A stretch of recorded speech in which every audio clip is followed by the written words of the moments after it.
Sanjay Filimon है और मैं आप सभी का स्वागत करता हूं मेरे YouTube चैनल के ऊपर। और इस चैनल के ऊपर जो है मैं बहुत सा आप लोगों के डाउट्स और बाइबल की क्वेरीज और बाइबल के प्रश्नों का उत्तर मैं देता आया हूं। और एक बार फिर से मैं इस टॉपिक को लेकर के आया हूं जिसका टॉपिक का नाम है दो गवाह।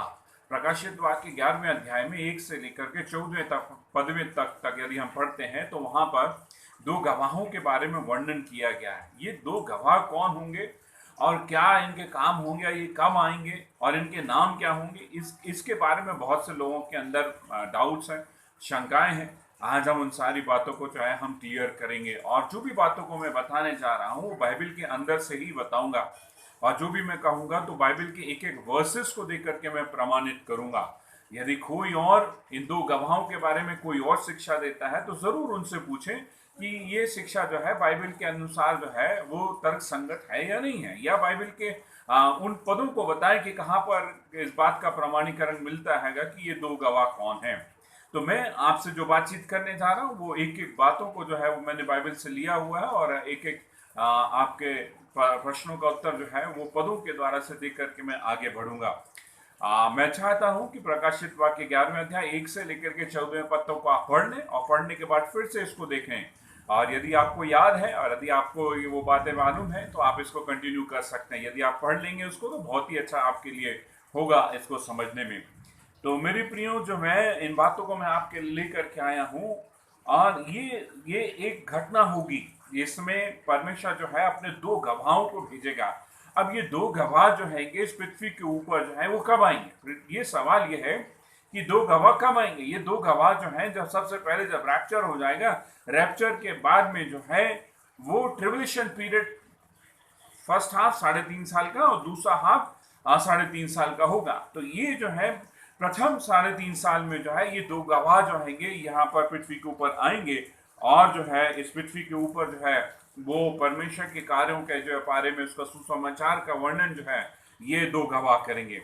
हम सबसे पहले हम बातचीत करने जा रहे हैं कि ये दो गवाह जो है वो कौन होंगे। बहुत लंबी टीचिंग नहीं है, धीरे से सुने और बड़ा इंटरेस्टिंग भी है और बहुत जल्द मैं इसको समझता हूँ कि बहुत जल्द मैं खत्म कर दूंगा। लेकिन आपके सारे डाउट्स को भी मैं क्लियर करने के लिए जा रहा हूँ मैं, तो धीरे से सुनिए एक एक बातों को। और यदि कुछ नहीं समझ में आता तो आप मेरे को क्वेश्चन बॉक्स में आप डाल सकते हैं, वहां पे कमेंट बॉक्स में डाल सकते हैं और मैं आपका एक एक बातों का मैं उत्तर दूंगा, या आप मुझसे सीधे फोन लगा करके बातचीत कर सकते हैं।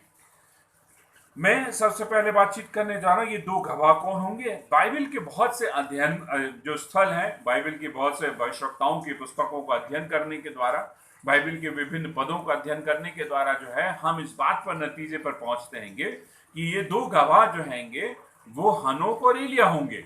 वो हनोक और एलिया होंगे। अब कुछ लोगों के मन में कुछ लॉजिक्स जो है आना शुरू हो गए होंगे। अब वो जो है उस बात को सोचते होंगे कि ये तो नहीं, परंतु ये हो सकता है कि ये मूसा और एलिया होंगे। तो हम बातचीत करने जा रहे हैं कि ऐसा हम कैसे कहते हैं कि हनोक ही होगा और एलिया होगा।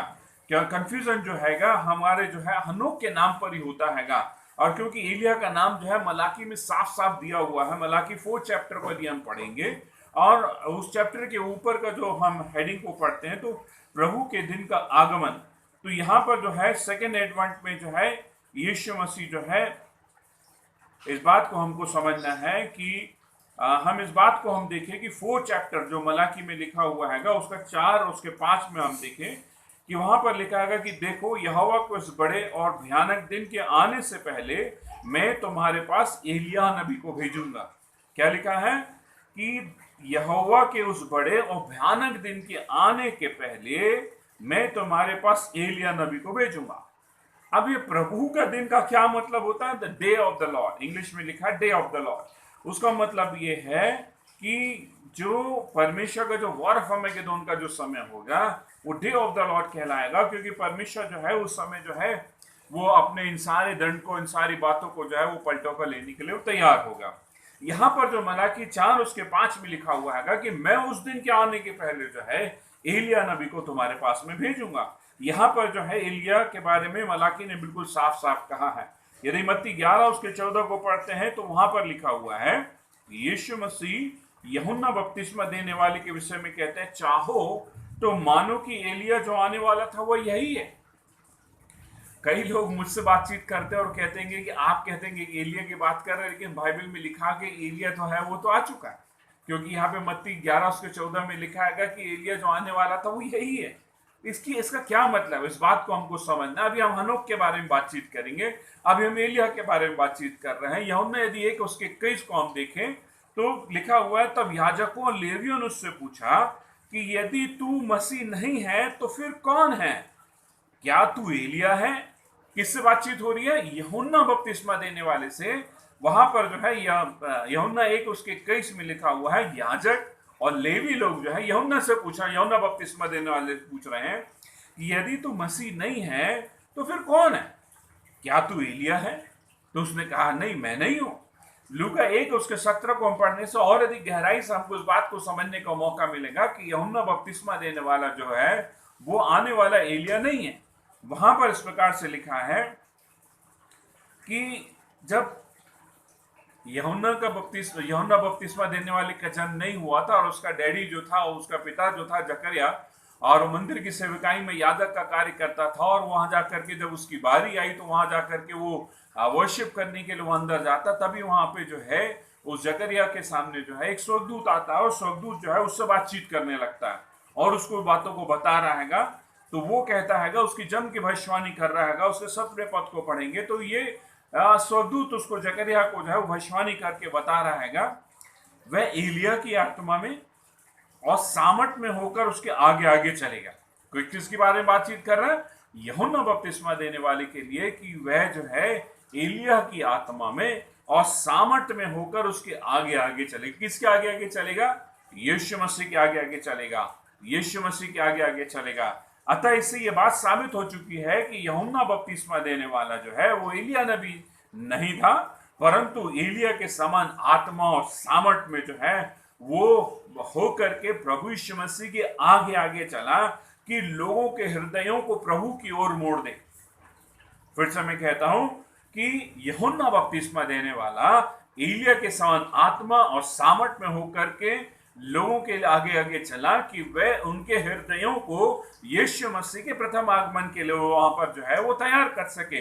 ठीक इसी प्रकार से यीशु मसीह के द्वितीय आगमन के पहले एलिया नबी जो है लोगों के हृदयों को जो है यीशु मसीह के आगमन के लिए वो तैयार कर देगा, तैयार करेगा। तो इस बात को ये यहाँ पर हम आगे देखते हैं कि और क्या बातें जो हैं। दूसरी बात कि इटर्निटी में अनंत काल के जीवन में प्रवेश के लिए मरना जरूरी। हम बातचीत कर रहे हैं कि हनोक और एलिया कैसे हैं, उसके उस लॉजिक के बारे में बातचीत करना चाह रहे हैं।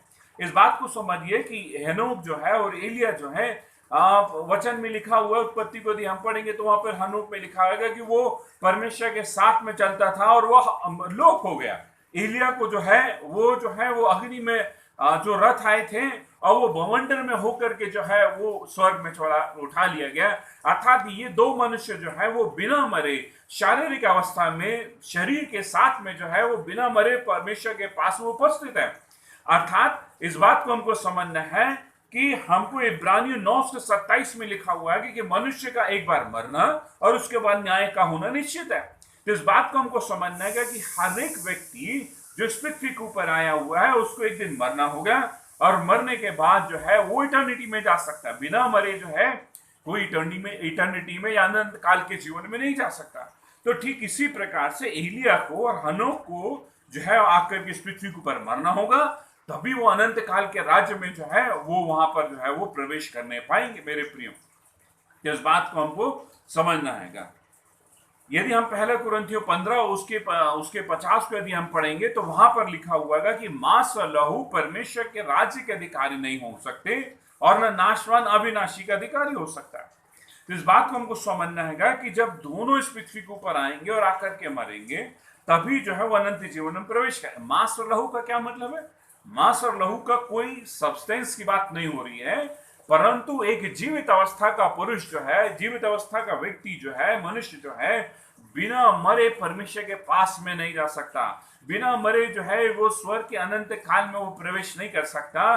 तो यहाँ पर साफ साफ लिखा हुआ है। तो इससे ये बात साबित होती है कि हनोक और एलिया को मरना जरूरी है। यदि ये मरेंगे नहीं तो अनंत काल के राज्य में प्रवेश नहीं कर सकते। तो ये कहाँ जाएंगे? क्या होगा अनंत काल के राज्य में? फिर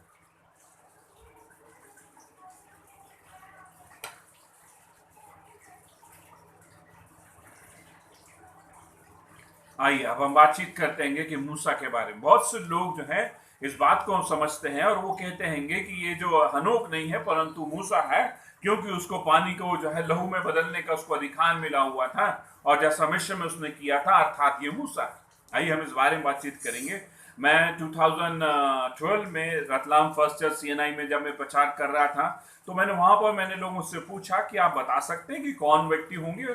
तो उन्होंने कहा, उन लोगों में से जो वहाँ के जो सीनियर लोग थे, उन्होंने कुछ बातों को बताया। उन्होंने कहा कि वो मूसा और एलिया होगा। परंतु इस बात को हमको समझना है, उन्होंने काफी हद तक सही कहा, उन्होंने कोशिश किया और उनके लॉजिक्स के अनुसार जो है उन्होंने अपनी बातों को रखी। मैं थोड़ा सा और उसमें ऐड कर देना चाहता हूं मेरे प्रियो, कि इस बात को हमको समझना हैगा कि प्रकाशित वाक्य 11 उसके 7 में लिखा हुआ हैगा कि वह पशु जो है अथाह कुंड में से निकल करके वह दोनों को जो है वो मार डाले। इस बात को हमको समझना है कि मूसा जो पहले ऑलरेडी मर चुका है। यदि मत्ती 17 उसको देखेंगे कि माउंट ऑफ ट्रांसफिगरेशन, जो रूपांतरण के पहाड़ के ऊपर यदि हम देखेंगे, तो मूसा जो है वहां पर प्रकट होता है यीशु मसीह के वहां पर जो है वो एलिया के साथ में जो यीशु मसीह के सामने जो है वहां पर वो प्रकट होता है। ऑलरेडी ये मर चुका हुआ है, मूसा जो है मर चुका है। तो क्या आप मुझे बताएं कि वो ऑलरेडी एक व्यक्ति जो मर चुका है, क्या उसको फिर से मारा जा सकता है? बताइए। यदि कोई व्यक्ति मर चुका है, क्योंकि प्रकाशित वाक्य 11:7 में लिखा है कि वह जो है अथाह कुंड से पशु निकल करके उन दोनों को मार डालेगा। तो इस बात को हमको समझना है कि ये जो है ये मर चुका हुआ है मूसा, क्योंकि जकरिया ने यीशु मसीह के आगमन के 500 वर्ष पूर्व जो है वो स्वर्ग में देखा और उसको जो है ऐसी भविष्यवाणी करी। अब इस बात को हमको समझना है कि यूहन्ना जो पतमोस टापू वाला जिसने प्रकाशित वाक्य लिखा 96 एडी में प्रकाशित वाक्य लिखते समय जो है इन दोनों को जो है वो देखा। अतः ये साबित होता है कि दो व्यक्ति जो है यीशु मसीह के आगमन के 500 वर्ष पूर्व स्वर्ग में थे।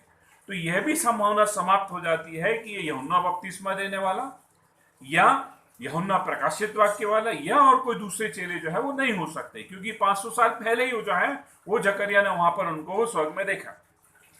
तो इस बात से ये साबित होता है मेरे प्रियो कि ये मूसा नहीं है, परंतु ये जो है हनोक है, वो एलिया है, क्योंकि इनको मरना है और मर करके रेजरेक्ट होना है, पुनरुत्थित होना है और अनंत काल में जो इनको प्रवेश करना है, तभी वो जा पाएंगे। क्योंकि मूसा ऑलरेडी मर चुका हुआ है, उसको फिर से मार करके फिर से उसको जिंदा नहीं किया जा सकता, इसलिए मूसा नहीं है परंतु एलिया और हनोक है, इब्रानियों 9:27 के अनुसार। आइए हम देखें कि इन दोनों के क्या क्या काम होंगे, इन दोनों गवाहों के कार्य क्या होंगे। इनके काम है कि प्रीचिंग करना है और जो है प्रोफेसी करना है और लोगों के ऊपर न्याय को लेकर के आना, जजमेंट को लेकर के आना। प्रकाशित वाक्य 11 उसके 3 में लिखा हुआ है कि मैं अपने 2 गवाहों को यह अधिकार दूंगा कि वे टाट ओढ़े हुए 1260 दिन तक भविष्यवाणी करें। क्या लिखा है? 1260 दिन तक भविष्यवाणी करना है उनको। तो इस बात को हमको समझना है कि मैंने बताया कि ट्रिबुलेशन पीरियड के फर्स्ट हाफ में जो 3.5 साल में आएंगे। पहले इस बात को मैं समझता था कि अंतिम समय में आएंगे ये सेकेंड हाफ में, तो लेकिन आगे वचन यदि हम पढ़ते हैं ये लिखा है कि उनके शव जो है 3.5 दिन तक वहां पर चौक पर दिखाई देंगे और उनमें आत्मा आएगी, जीवन की आत्मा, और वो जीव उठेंगे और रेजरेक्ट होकर के चले जाएंगे। तो यहां समझना है कि 1260 दिन मतलब 42 माह 3.5 साल का समय इनको भी दिया गया है कि ये प्रचार करेंगे। तो यदि अंतिम काल होता 1260 दिन जो है 3.5 साल जिसमें शैतान को अधिकार दिया जाएगा, तो वो तो ट्रिबुलेशन पीरियड के बाद जी उठते, अर्थात 1000 वर्ष के राज में जी उठते। लेकिन यहां पर लिखा हुआ है कि वे जी उठेंगे और लोगों को देखते ही देखते स्वर्ग में उठा ली जाएंगे। तो इससे ये बात और साबित होती है कि ये समय काल जो है 3.5 साल का जो है वो पहला ट्रिबुलेशन पीरियड का फर्स्ट हाफ है।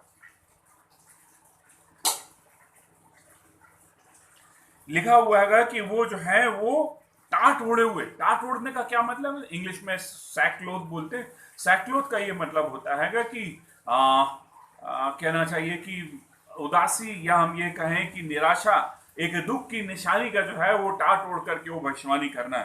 तो इस बात को हमको समझना है कि ये दुख की निशानी जो है ये दोनों व्यक्ति जो सांसारिक लोगों के लिए लेकर के आएंगे। क्योंकि सांसारिक लोग जो है वो परमेश्वर को ग्रहण करना नहीं चाहते, परंतु जो है वो पाप में लिप्त रह करके जो है अपनी अपनी इच्छाओं को पूरा करने चाहते हैं, तो इसलिए वो उनके दुख का कारण हो जाएंगे ये दोनों जन। इन्हें अधिकार होगा कि वे अपने शत्रुओं को नष्ट करें। प्रकाशित वाक्य 11 उसके 6 को यदि हम पढ़ें तो लिखा गया कि उन्हें अधिकार है कि वे आकाश को बंद करें, कि उनकी भविष्यवाणी के दिनों में मेह ना बरसे, और उन्हें सब पानी पर अधिकार है कि उसे लहू को बनाए, और जब जब चाहे तब तब पृथ्वी पर हर प्रकार की विपत्ति को लेकर के आए। अर्थात ये 3.5 साल तक पानी भी गिरने नहीं देंगे, और जो है भविष्यवाणी करते रहेंगे, और मेह नहीं गिरेगा, अर्थात अकाल भी पड़ सकता है। और उसके बाद जो है यहाँ पर जो है लोगों के लिए जो जो पानी बचा हुआ था उस पानी को भी वो लहू में बदल देंगे, तो लोगों के लिए परेशानी का कारण हो जाएगा, लोगों के लिए जो है बड़ा दुख का कारण हो जाएगा। तो इस बात को हमको समझना है कि परमेश्वर मनुष्यों को क्लेश काल में भी मौका देगा। इस बात को एक बात और गहराई की बात को बताना चाहता हूं कि परमेश्वर आपसे बहुत अधिक प्यार करता है, मुझसे प्यार था, आपसे करता है, तमाम मानव जाति से प्यार करता है। यहां तक कि क्लेश काल के लिए भी जो है यीशु मसीह जो है नहीं चाहता है कि कोई भी व्यक्ति नाश हो।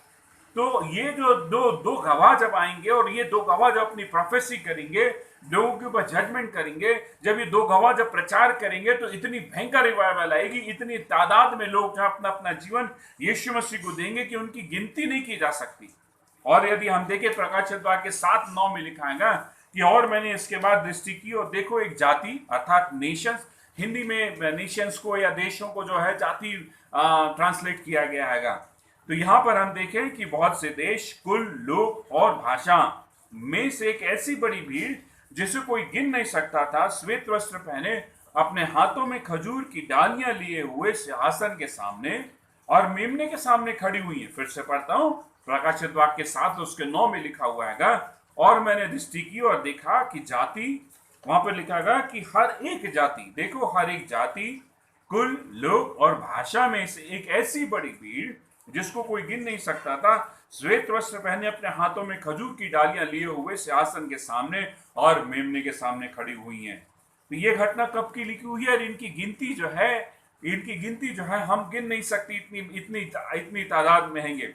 तो ये इस बात को हमको समझना है कि इनकी प्रीचिंग का नतीजा होगा, ये जो प्रोफेसी करेंगे, ये जो प्रचार करेंगे, ये जो जजमेंट को लेकर के आएंगे, लोग अपना अपना जीवन यीशु मसीह को देंगे, और इतनी ज्यादा तादाद में देंगे कि वो अपना अपना जीवन भी उसके लिए निछावर कर देंगे। वो क्लेश काल में भी यीशु मसीह को ग्रहण करेंगे, और इतनी तादाद में जब होंगे कि वहां पर लिखा गया कि एक ऐसी भीड़ जिसको कोई गिन नहीं सकता है, ऐसी भीड़ में लोग जो है ट्रिबुलेशन पीरियड के फर्स्ट हाफ में जो है अपने अपने जीवन को देंगे। आगे बताऊंगा कि सेकंड हाफ में भी कौन प्रचार करेगा।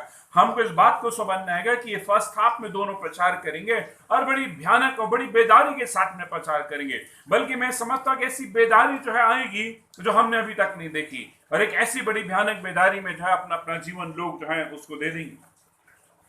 और एक चीज और मैं आपको बताना चाहता हूं कि ऐसा कभी नहीं हुआ कि स्वर्गदूत प्रचार कर रहे हैं।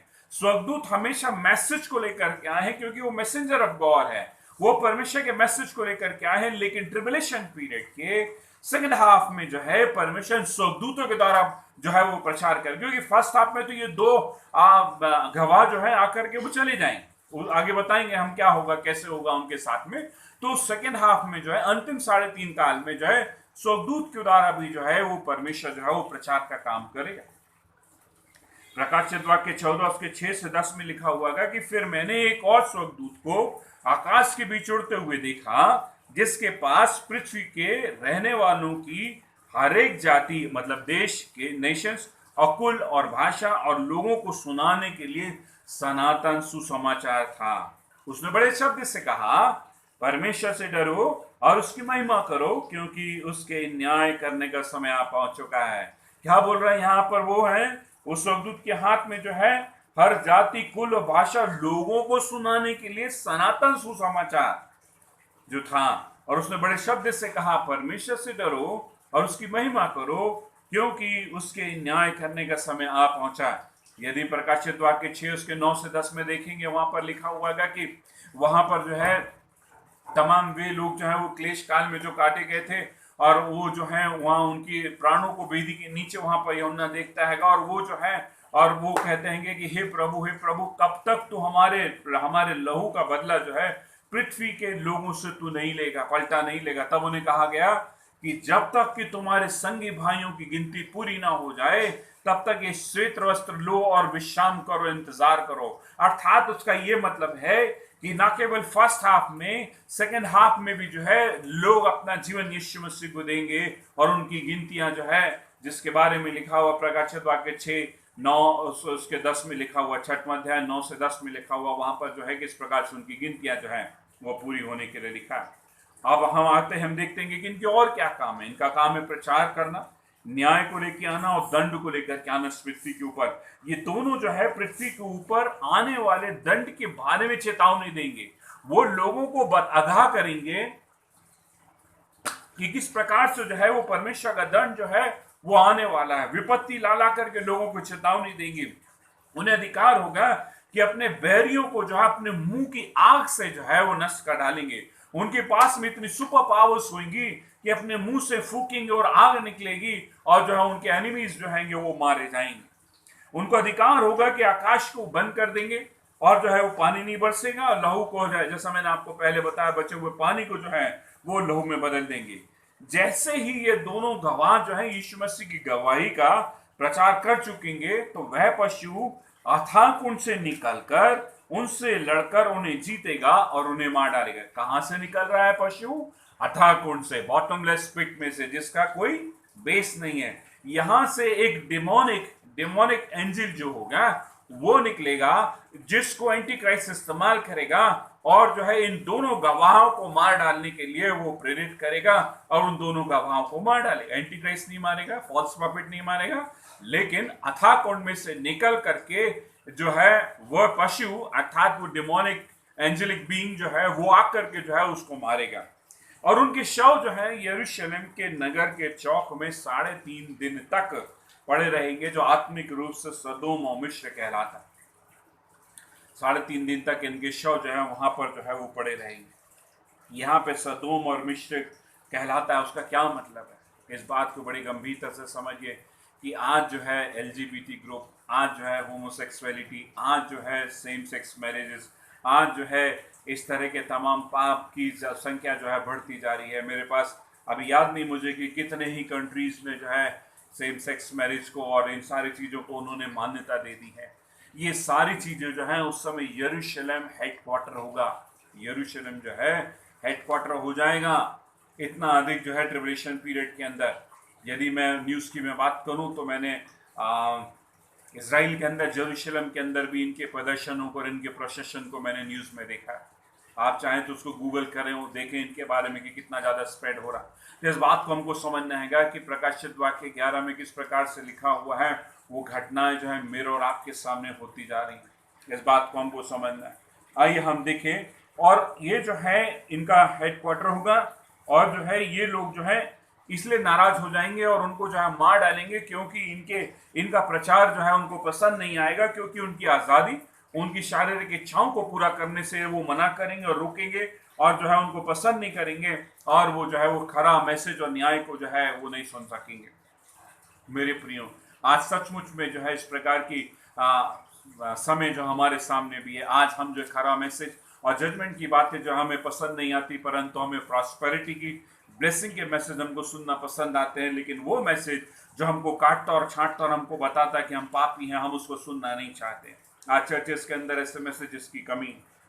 तो मेरे प्रियो, पूरी दुनिया के अंदर जो है इनका लाइव टेलीकास्ट होगा। इनके डेड बॉडी जो है वहाँ पे चौक में जो है वहाँ पर होंगी और यहाँ पर जो है वो पड़े रहेंगे 3.5 दिन तक के लिए। और इनका टीवी के ऊपर, रेडियो के ऊपर, इंटरनेट के ऊपर जो है लाइव टेलीकास्ट होगा। इनकी न्यूज़ दिखाई जाएगी। पूरी दुनिया के लोग जो होंगे और जो है वो बड़े खुश होंगे, आपस में एक दूसरे को जो है वो ग्रीट करेंगे और वो जो है बड़े खुश हो जाएंगे। और वो बड़े खुश इसलिए हो जाएंगे क्योंकि उनकी जो है विपत्ति जो आने वाली नहीं है, जो उनके ऊपर प्रॉब्लम्स को लेकर आ रहा था वो खत्म हो जाएगी। अब उनको उनका खरा वचन सुनने की जरूरत नहीं है। अब उनको जजमेंट के बातों के बारे में सुनने की जरूरत नहीं है। अब उनको जो अपने शरीर की आवश्यकताओं को पूरा करने का मौका मिल गया, अपनी इच्छाओं पर अपने पापों को पूरा करने का मौका मिल गया। इसलिए जो है वो बड़े खुश हो जाएंगे।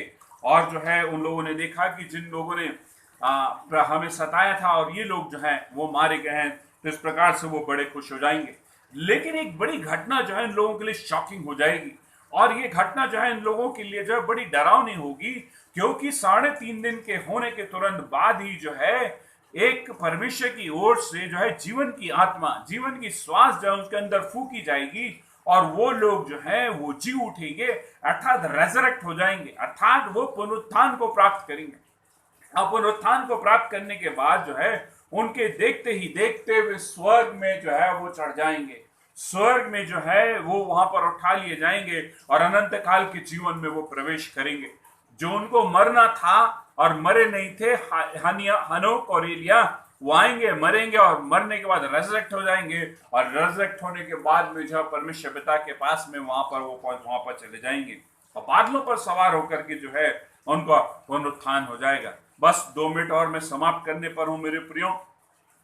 आज मैं पूछना चाहता हूं, यदि आज जो है हमें इतनी धार्मिकता, इतनी पवित्रता और इतनी ईमानदारी और इतनी योग्यता और इतनी गंभीरता और इतनी तैयारी पाई जाती है, यदि आज हम मारे जाते हैं, कल मारे जाते हैं, या कभी भी जब भी हम मरते हैं, तो क्या हमारी धार्मिकता में इतनी योग्यता है, इतनी पवित्रता है कि जिस प्रकार से वो 2 गवाह जी उठेंगे कि हम भी जी उठेंगे? आज हमारे अंदर इतनी पवित्रता, इतनी धार्मिकता होना चाहिए कि हम जब मरने जाएं तो हमको चिंता नहीं होना चाहिए कि मैं स्वर्ग में जाऊंगा या नरक में जाऊंगा, लेकिन जो है मैं हेवन में जाने के लिए मैं तैयार रहूंगा। आज हमारे अंदर इतनी पवित्रता लाने की जरूरत है मेरे प्रियो।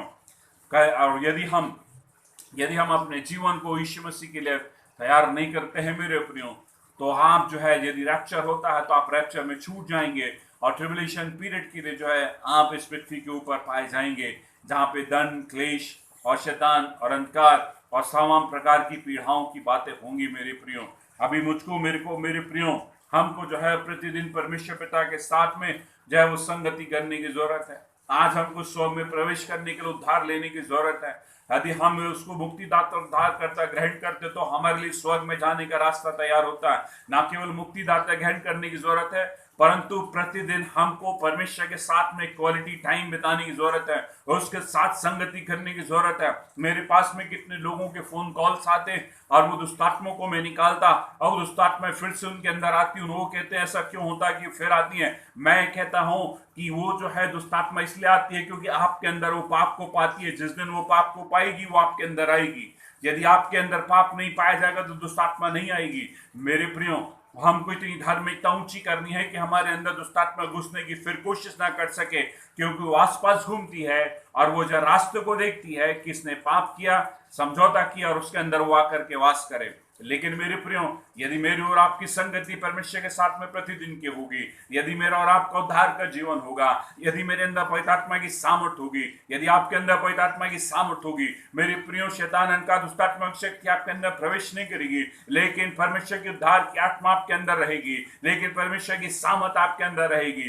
यदि हम मर भी जाए तो हमें आनंद होगा, यदि हम उठा भी लिए जाए तो हमें खुशी होगी। हमें आनंद होगा कि जैसे वो दूर पुनरुत्थान को प्राप्त किए हुए 2 गवाह है वो उठा लिए गए, मैं भी उठाया जाऊंगा। परमेश्वर ने इस पर्पस के लिए मुझको और आपको इस पृथ्वी के ऊपर भेजा है। हमको अपने जीवन के दिन गिनने की समझ दे परमेश्वर, ताकि हम जो है अपने जीवन के एक एक पलों को और एक एक दिनों को परमेश्वर के लिए समर्पित करें। हम नहीं जानते हमारी घंटी कब बज जाए, हम नहीं जानते हमारी सांसें किस दिन रुक जाएगी। हमको हर दिन, हर पल, हर सेकेंड है उसके लिए तैयार पाए जाना है। यदि उसका रैप्चर होता है, यदि उसकी बुलाहट आपके लिए आती है, तो आपको ही बोलने की जरूरत नहीं है कि रुक जा प्रभु, मैंने पश्चाताप नहीं किया।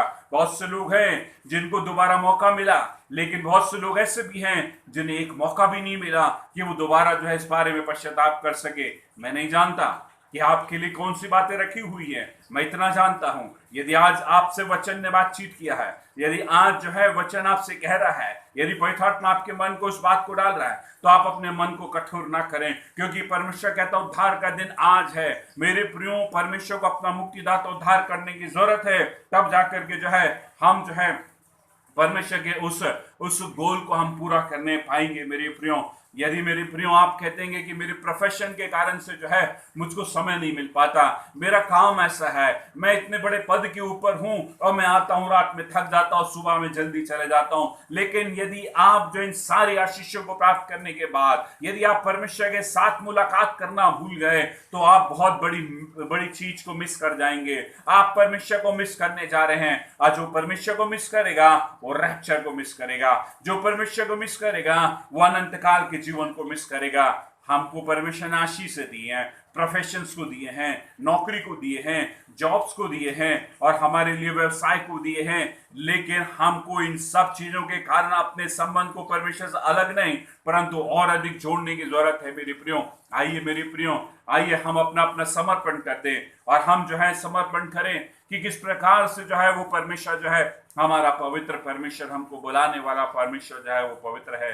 पत्रस में लिखा हो पत्री में, जैसा तुम्हारा बुलाने वाला पवित्र है अपने आप को भी वैसा ही पवित्र करो। मेरे प्रियो आपकी मृत्यु को है परमेश्वर जो है वो जीवन में बदल देगा, आपकी बीमारियों को जो है वो चंगाई में बदल देगा, आपकी निराशा को वह जो आशा में बदल देगा। यदि आज आप उसको ग्रहण करते हैं तो आपकी नरक की मंजिल को जो है स्वर्ग की मंजिल में बदल देने वाला परमेश्वर हमारे साथ है। मेरे प्रियो, हमारा पृथ्वी का जीवन 80 साल या 120 साल तक का ही हो सकता है और यदि हम उसके साथ अपना मुक्तिदाता और उद्धारकर्ता ग्रहण करके हम जीते हैं तो हम अनंत काल के लिए स्वर्ग में रहने जा रहे हैं, क्योंकि हमारे लिए अनंत काल परमेश्वर ने रखा है। संसार की दोस्ती और सांसारिकता की दोस्ती जो है हमको 120 साल से ज्यादा जिंदा नहीं रख सकती। लेकिन यहाँ पे दाऊद कहता है कि हमारे आयु के दिन 70 साल और बल के अनुसार जो है 80 साल, लेकिन वो दुख और क्लेश के दिन होंगे।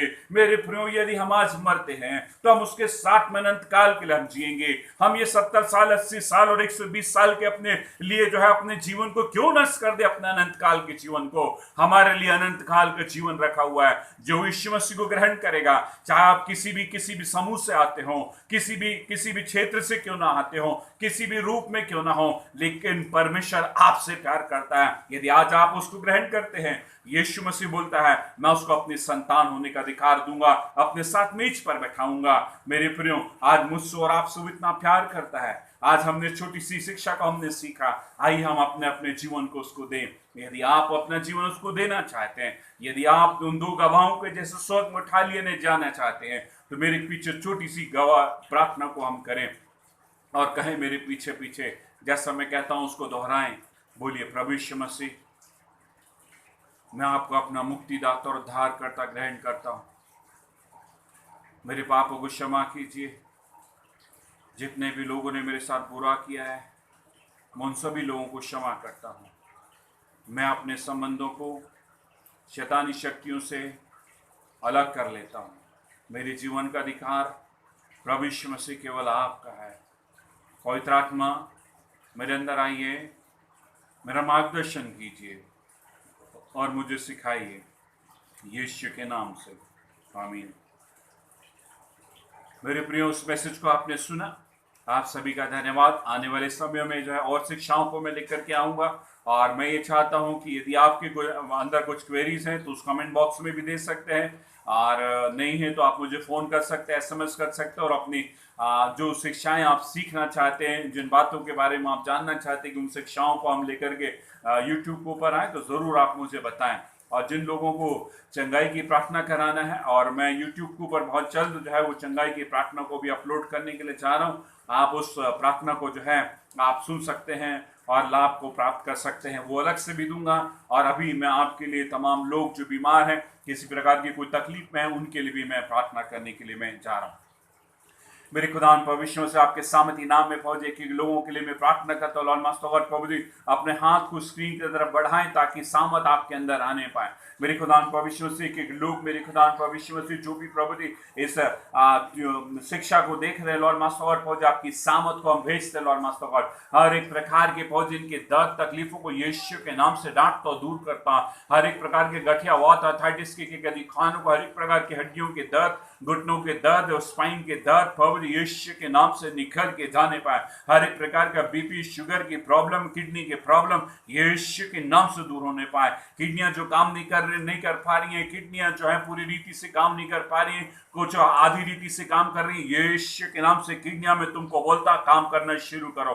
यीशु के नाम से किडनियां काम करना शुरू करे। जिनके हार्ट के अंदर ब्लॉकेज, अपना हाथ को वहां पर रखे यीशु के नाम से पहुंचे। हाँ, प्रार्थना करता और आज्ञा देता है, एक एक हार्ट के एक एक ब्लॉकेज यीशु के नाम से खुल जाए। एक एक 4 आर्टरीज के अंदर जो भी ब्लॉकेज है, मेरी खुदा भविष्य में से जो कोई भी गड़बड़ी है यीशु के नाम से दूर हो जाए। ब्लड का थिकनेस यीशु के नाम से फौजी नॉर्मल लेवल पे होने पाए। यीशु के नाम से एक एक ब्लॉकेज खुल जाए। यीशु के नाम से एक एक अधिकार, एक एक सामर्थ, जो कोई भी प्रभु जी हार्ट से रिलेटेड प्रॉब्लम है यीशु के नाम से दूर होने पाए। हर एक प्रकार के कोविड-19 के, कोरोना के एक एक अधिकार, एक एक फीवर, एक एक गले की तकलीफ है प्रभु जी, एक एक लंग्स की तकलीफ है यीशु के नाम से दूर हो जाए। हर एक प्रकार के प्रभु जी जो भी वायरस है प्रभु यीशु मसीह के नाम से हम मारते उसको किल करते हैं।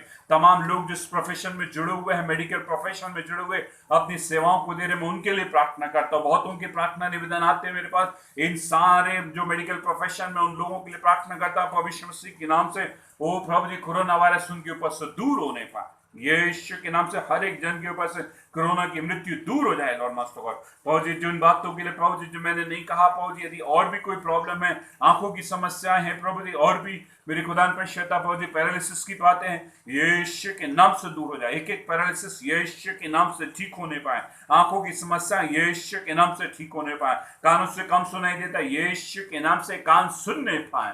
यीशु के नाम से बहरापन निकल आए। यीशु के नाम से गूंगापन निकल आए। यीशु के नाम से जो गूंगापन है वो बोलने पाए। यीशु के नाम से जिन्होंने अब तक नहीं बोला वो शब्द फूटने पाए। प्रभु जी इनके अंदर डालते प्रभु जी। तमाम वो बहनें प्रभु जी जिनको बच्चे नहीं होते, प्रभु जी जादू टोना करके उनके कोख को बांध दिया, यीशु के नाम से जादू टोने को तोड़ देता हूँ।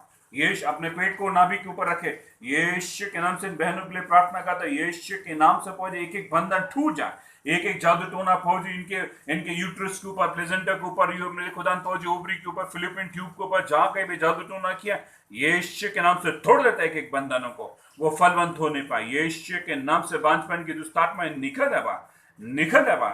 प्रभु जी हर एक बातों के लिए प्रार्थना करते हैं। प्रभु जी तमाम लोग प्रभु जी जो अपने लिए प्रार्थना कराना चाहते प्रभु खुदा पर श्रद्धा, हमने उन शब्दों को नहीं कहा जो उनकी तकलीफ को प्रकट करती है। प्रभु जी उनको भी छंगाई दीजिए। प्रभु जी सारे इज्जत जलाल महिमा आपको रहते, आपके मीठे पर एक नाम से प्रार्थना को हम मांगते हैं, आमीन। प्रभु यीशु मसीह के मधुर नाम में आप सभी को धन्यवाद कि आपने इतने समय तक इस मैसेज को सुना। आगे भी और मैसेज को हम देते रहेंगे। आप सभी का बहुत बहुत धन्यवाद प्रभु यीशु मसीह के मधुर नाम में।